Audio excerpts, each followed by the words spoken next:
تو عبداللہ بن مبارک فرماتے ہیں فرض حج کر لیا, نفل کرنے جا رہا تھا, 300 دینار پاس تھے, میں پہنچ گیا کوفے تک, وہاں سے جا کر کے کچھ سامان خریدنا تھا, احرام خریدنا تھا, ضرورت کی چیزیں, دوست بھی ساتھ تھے.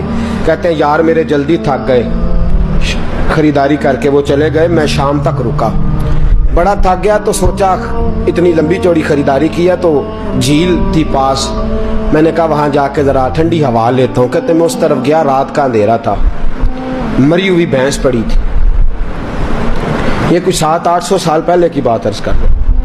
کہتے ہیں مری ہوئی بھینس پڑی تھی, ایک عورت کالے برقعے میں نقاب پوش آئی اور اس بی بی نے مری ہوئی بھینس کا خنجر سے گوشت کاٹا, تھیلے میں ڈالا اور دوڑی. کہتے ہیں میرے ذہن کے اندر خیال آیا کہ بی بی کوئی ہوٹل چلاتی ہے اور مردہ جانور کا گوشت لوگوں کو کھلاتی ہے, ویسے تو جاسوسی منع ہے, اس نیت سے کہ مسلمانوں کو بچاؤں اس کے پیچھے ہو لیا. کہتے ہیں وہ گلیاں گزرتی گزرتی کوفے کی تنگ گلی میں گئی, ایک بڑا سا دروازہ لکڑی کا, بڑا پھاٹک جو پرانے شہروں میں ہوتے ہیں. کہتے ہیں اس بڑے پھاٹک پر اس نے زور زور سے دستک دی, دونوں ہاتھوں سے دروازہ کھلا, وہ عورت اندر داخل ہوئی تو 3-4 بچیاں جھٹ سے اس کے گرد اکٹھی ہو گئیں. اماں کچھ لائی ہو؟ تو رونے لگی, کہنے لگی میں کچھ نہیں لا سکی. کہنے لگی یہ مردہ جانور کا گوشت ہے اور حضور نے فرمایا جب مرنے لگو تو مردار کھا کے بھی جان بچا لو. اب میں دیکھتی ہوں تم سے کھڑا نہیں ہوا جاتا, نہ کھاؤ گی تو گر پڑو گی, یہ مردہ ہی ہے پکا لو. کہتے ہیں اگلے لفظ اس عورت نے کہے تو میں باہر کھڑا چیخنے لگا. وہ کہنے لگی ہم سید زادیاں ہیں, صدقہ زکات کھا نہیں سکتی, پر سب روگاں دا روگ محمد, جس دا نام غریبی, کنڈ ولا کے لنگ جاندے سب دوست یار قریبی, سید ہیں, صدقہ زکات یہ مردار کھا کے گزارا کرو. کہتے ہیں پھر اس عورت نے 4 بیٹیوں کو سینے سے لگایا, کہنے لگی تمہارا باپ زندہ ہوتا تو یہ دن نہ, سید بھی اور یتیم بھی اور مسکین بھی. پھر وہ روئیں. حضرت عبداللہ بن مبارک کہتے ہیں زور زور سے دروازے پہ دستک دی, بی بی باہر آئی, کون ہے؟ تو میں نے کہا میں عبداللہ بن مبارک ہوں, محدث ہوں, زمانہ مجھے جانتا ہے, میرے شاگردوں کی لسٹ بڑی لمبی ہے. کہنے لگی اچھا تو؟ کہنے لگا یہ 300 دینار ہیں, تو مہربانی کرے تو رکھ لے, چلے اپنا کام کریں ہم جانے ہمارا. کہتے میں نے زمین پہ گھٹنے ٹیک کے نا تو سید زادی کے آگے ہاتھ باندھ دیے. میں نے کہا میں نوکر ہوں, تم اولاد ہو, میں خادم ہوں, تم نسل ہو, مہربانی کرو, مہربانی میرے اوپر مہربانی, پیسے رکھ لو. کہتے ہیں میں نے وہ پیسے دیے, میں واپس لوٹا. یار کہنے لگے چل, میں نے کہا نہیں میں نے نہیں آج کرنا. کہنے لگے کوئی نیا پلاٹ لینے کا پروگرام بن گیا, کوئی نئی انویسٹمنٹ, لوگ تانے دیتے ہیں نا, پر جے کر یار دے نام دا ملے میڑا ان چولی پا لئیے پنجے سٹیے نا, جے کر یار دے نام دی ملے سولی چھوٹا چھوٹ لئیے پشانٹیے نا. کہتے میں نے کہا یار جیسے تمہاری مرضی سمجھ لو, یہ میرا راز ہے میں بتاتا نہیں. فرماتے ہیں لوگ حج کرنے چلے گئے, میں وطن آ گیا. 6 ماہ کے بعد قافلے لوٹے, جاگ کے سننا ذرا بات, میرے نبی نے فرمایا تو میرے امتی کی پریشانی دور کر, اللہ کامل حج کا ثواب دے گا. فرمایا میرے حبیب علیہ السلام کی امتی حضرت عبداللہ بن مبارک فرماتے میں آیا حج کر کے, حاجی آئے تو میں بڑی حسرت کے ساتھ, میں گھر میں روتا تھا, سوچتا تھا آج وہ مینا میں ہوں گے, آج وہ مزدلفہ عرفات میں ہوں گے, آج وہ لوگ جمرات کی رمی کر رہے ہوں گے. میں تڑپ کے سوچتا تھا آج در رسول کی حاضری دے رہے ہوں گے.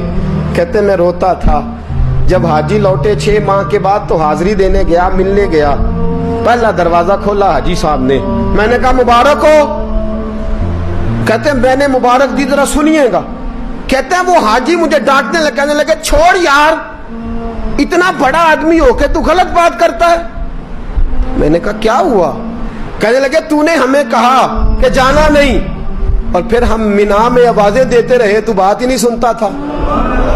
ہم آوازیں دیتے رہے ان اللہ علی کل شیء قدیر, آوازیں دیتے تھے, سنتا نہیں تھا. کہتے میں حیران ہوں, میں یار میں تو گیا نہیں. کہنے لگے ہم 11 حاجی جھوٹ بولتے ہیں تو اکیلا سچ بولتا ہے. सब ने देखा है। कहते मैं पलट आया, चौथे दिन फिर एक हाजी को मिलने गया, मुबारक दी। कहने लगा छोड़ किस बात की मुबारक, मैदान अरफात में तो तूने बात भी नहीं सुनी और यहाँ मुबारक कहते हैं अरफात में, और मैं तो नहीं। कहने लगे चुप कर, गलत बात भी करता है इतना बड़ा मुहद्दिस हो के। कहते हैं जब आखिरी काफिले आए, आखिरी दिन तो 8-10 काफिले इकट्ठे आए, शाम तक 7 काफिलों से मिला। हर एक मुझे कहने लगा बंदे के पास घोड़ा नया आ जाए, सवारी बड़ी आ जाए तो यारों से तो मिलना चाहिए ना, तू आवाज ही नहीं सुनता था। फरमाते हैं मैं थक गया कि इलाही माजरा क्या है, मैं तो यहाँ इस शहर की गलियों में फिरता रहा और ये सारे हाजी क्या क्या रहे हैं। फरमाते रात को हजरत रबी बिन असलम, वो बहुत बड़े बुजुर्ग मुहद्दिस थे, वो भी हज करने गए, दरवाजे पे दस्तक दी, बाहर आए तो झगड़ने लगे। कहने लगे तूने मुझे किस मुश्किल में डाल दिया है। मैंने कहा हुजूर क्या हुआ, किस मुश्किल में। मैं तो मिल कहने लगे छोड़ यार, आलिम था तो मैं तेरी इज्जत करता था, तूने ये क्या किया। मैंने कहा क्या हुआ। कहने लगे याद नहीं जब तू रोजा रसूल के सामने मिला था, जब नबी पाक के मुवाजे के सामने तो पैसों वाली थैली मुझे पकड़ा गया, पकड़ अपने पैसे। मैं तो संभालते संभालते थक गया हूँ। कहते हैं यूं सीने से पैसे लगाए, घर आया, इशा पड़ी तो सो गया। मैंने कहा या अल्लाह उकदा खोल दे। रात गहरी हुई, मेरे घर की दीवारें चमकने लगी, नूर फैलने लगा, खुशबू ही खुशबू पूरे शहर को मुअत्तर करने लगी। कहते हैं मैंने आंख झपकी तो सामने अल्लाह के रसूल तशरीफ फरमा, सामने महबूब तशरीफ फरमा है। ख्वाब मेरी विच आया माही, मैं ओदे गल विच पा लईया बावां ते डर दी मारी अख भी न खोला किते फिर विछड़ ना जावां। फरमाते मैं महबूब पाक की जियारत की तो नबी पाक अलैहिस्सलाम का दीदार करके फूट फूट के रोया। अब मेरा दिल था हुजूर बोले कोई बात करे, महबूब बोले लब खोले। फरमाया क्या। हुजूर ने फरमाया मैं तुझे कितने और गवाह भेजूं कि तेरा हज हो गया है। मैं कितने गवाह भेजूं कि हज तेरा बेपरवाही वेख सज्जन दी, जिथे किसे दी पेश ना जावे उन्हें ताजा वाले दर दर रोले, मंगते हैं तख्त बिठावे आजम किसे नु कारा मिल दई, किसे नु कारा, किसे नु कारा मिल दई, कोई काबे हो खाली आवे। फरमाया कितने गवाह भेजूं कि हज हो गया। मेरे हबीब ने फरमाया उठ के थैली खोल के गेल ले, तूने 300 दिनार दिए थे, मैंने 600 करके वापस किए। फरमाया गिन। हजरत अब्दुल्ला बिन मुबारक ने 60 हज फरमाए। उसके बाद कितने हज किए, एक फर्ज किया हुआ था 61 हो गए। फरमाते मैं बार बार गया और जब बुलाया सरकार ने खुद ही इंतजाम हो गए। फरमाते हैं बार बार मेरे हबीब ने फरमाया तू आ चाहे ना आ, रब ने तेरे नाम का फरिश्ता बना दिया है जो कयामत तक तेरी तरफ से हज करता रहेगा, कयामत तक तेरी तरफ से मिना मुजदलफा अरफात जबले रहमत पे आता रहेगा, मेरी बारगाह में दुरूद पढ़ता रहेगा, हज फरिश्ता करेगा, सवाब अल्लाह तेरे नामा अमाल में लिखेगा। मेरे दोस्तों मेरे नबी ने फरमाया मेरे उम्मती की एक परेशानी दूर कर, अल्लाह कबूल हज का सवाब अता फरमाएगा। गरीबों का हज है कि नहीं, बोले इशराक चाश्त पढ़ हज है, 2 लोगों की सुलह करा हज है, उलमा की नौकरी कर, एक एक दफा 70-70 हज तुझे मिलेंगे। और मेरे रसूल पाक सल्लल्लाहु अलैहि वसल्लम ने फरमाया सौखा हज है, सामने अब्बा जी है, सामने अम्मा जी है, बार बार प्यार से देख, बार बार हज कर, बार बार प्यार से देख और किसी गरीब की मदद कर दे, सड़क पार करा दे, मेडिकल स्टोर से दवाई ला दे, किसी की नौकरी कर दे, बच्चा घर में नहीं अब्बा जी बीमार हो गए, जा भाग के तू चचा को छोड़ा डॉक्टर तक, तू नेकी कर, अल्लाह तुझे पूरे हज का सवाब अता फरमाएगा। हज बड़े हैं, करने की तैयारी करो, हज का बड़ा मौका हमें मुयस्सर आता है, बस प्रोग्राम बनाऊं। सही मुस्लिम की हदीस, किताब का नाम क्या है, और बड़ी मजबूत हदीस मेरे नबी पाक सल्लल्लाहु अलैहि वसल्लम फरमाते हैं कुछ लोगों को अल्लाह कयामत में खड़ा करेगा और खड़ा करके फरमाएगा चलो जन्नत में जाओ। अर्ज करेंगे मौला हम तो पापी गुनाहगार, पता सारा सरदार नू कीतियां दा, हम तो बड़े गुनाहगार, किस वजह से जन्नत। फरमाया तुम्हारे हज की बरकत से, तुमने हज किया था ना उस बरकत से जन्नत।